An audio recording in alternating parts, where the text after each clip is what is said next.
নীতি সুধার 10% অপরিবর্তিত রেখে 2026-27 অর্থ বছরের প্রথমার্ধের মুদ্রানীতি ঘোষণা করল বাংলাদেশ ব্যাংক, যেখানে ডিসেম্বর পর্যন্ত বেসরকারি খাতে ঋণের প্রবৃদ্ধি কমিয়ে ধরা হয়েছে 6.8%।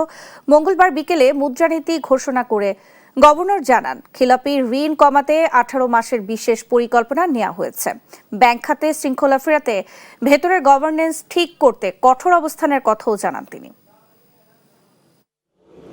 উচ্চ মূল্যস্ফীতি, বৈশ্বিক সংকট আর ব্যাংক খাতের অস্থিরতা সব মিলে কঠিন সময় পার করছে দেশের অর্থনীতি, যার নেতিবাচক প্রভাব পড়েছে বেসরকারি খাতে। এ খাতে ঋণ প্রবৃদ্ধি নেমে গেছে সর্বকালের সর্বনিম্নে। এমন বাস্তবতায় মঙ্গলবার নতুন অর্থ বছরের প্রথমার্ধের মুদ্রানীতি ঘোষণা করেছে কেন্দ্রীয় ব্যাংক, যেখানে আগামী ডিসেম্বর পর্যন্ত বেসরকারি খাতের ঋণ প্রবৃদ্ধির লক্ষ্যমাত্রা কমিয়ে নির্ধারণ করা হয়েছে 6.8%। তবে আগামী বছরের জুন নাগাদ এ হার আবারও 8% উন্নীত করার আশা করছে বাংলাদেশ ব্যাংক। আমরা বুঝতে পারছি যে গত কয়েক মাসে প্রাইভেট সেক্টর ক্রেডিটের গ্রোথ খুব কম ছিল এবং এটা আসলে এক পর্যায়ে 5%-এরও নিচে নেমে গিয়েছিল। তো রিসেন্টলি বিভিন্ন ব্যাংকিং সেক্টরের বিভিন্ন ইনিশিয়েটিভের কারণে এবং আমাদের বিভিন্ন পলিসিগত কারণে এটা আবার রিকভার করার পথে আছে।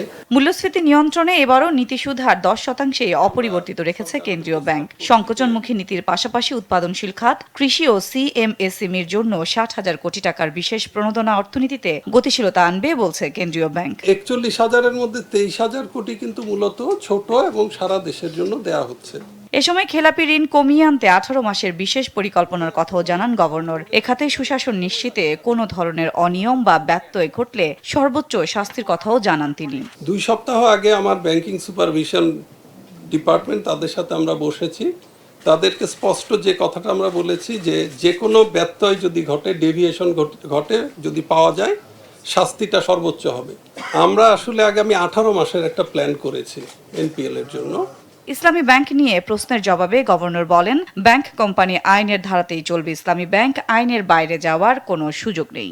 এই বিষয়গুলো আমি বলবো যে ব্যাংকিং কোম্পানিজ অ্যাক্টের যেই ধারাটার বাইরে চলে গেছে। সাদিয়া লাবনী, দেশ টিভি, ঢাকা।